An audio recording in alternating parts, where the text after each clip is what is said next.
ilmi sadii tokko ilma abbaa caalu tokko ilma abbaa dhaalu tokko ilma abbaa dhaanu jaan abbaa dhawu jechuudha. Maqaan keenya? Meerayyaa abbaa mucaa. Meerayyaan kam? Kun Quraana isaan geessi? Quraana fixe. Yoom fixe? Ramadaana. Umriin deemata meeqa? Torba. Torba. Dura maal qaraa Kitaaba keessaa maal qaraa jirti? Seenaa Ambiyaa. Seenaa Ambiyaa. Seenaa Ambiyaa keessaa maal qaraa jirti? Amma isa geessetti?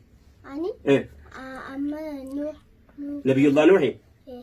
Meerraan. Ahaa, Nabiyullah Nuuhi ni qaraa jirta? Mee Ibraahim irraa haasofta? Waan biraa eenyutu si barsiisa seenaa Nabiyullah Nuuhi eenyutu si barsiisaa jira? Yuusuf. Aywa, maasha Allah, ahsant. Ayye, Ibraahim irraa waan barannu nu himi. Rahmatan. Da'waa. Seera aadaa. Seera aadaa.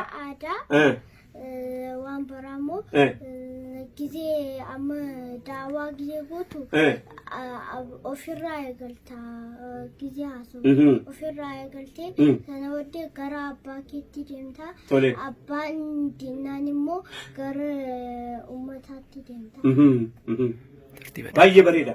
Deemi kan biraawoo yeroo rakkoon sirra ga'e achi geera. Yoo rakkoon sirra ga'e yoo daawwaa keessatti yoo cinqiin sirra ga'e akka Nabi Ibraahim irraati qaraatee jirta.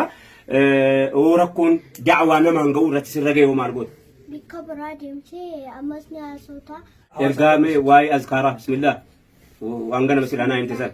Bismillah fadlu dhikr واذكروني أذكركم فاشكروا لي ولا تكفرون يا أيها الذين آمنوا اذكروا الله ذكرا كثيرا والذاكرين الله كثيرا والذاكرات أعد الله مغفرة وأجرا عظيما. أيوة ما شاء الله. أيوة بقى أما أذكارك أنا ما في قلقلة عندك تناجرين أمتان آميف أذكارك أنا ما في قلقلة أكون بنين دقني آميف أفعل مورموتي أذكارك أكن التفزين آيات أميك. ما شاء الله. السلام عليكم ورحمة الله جديد.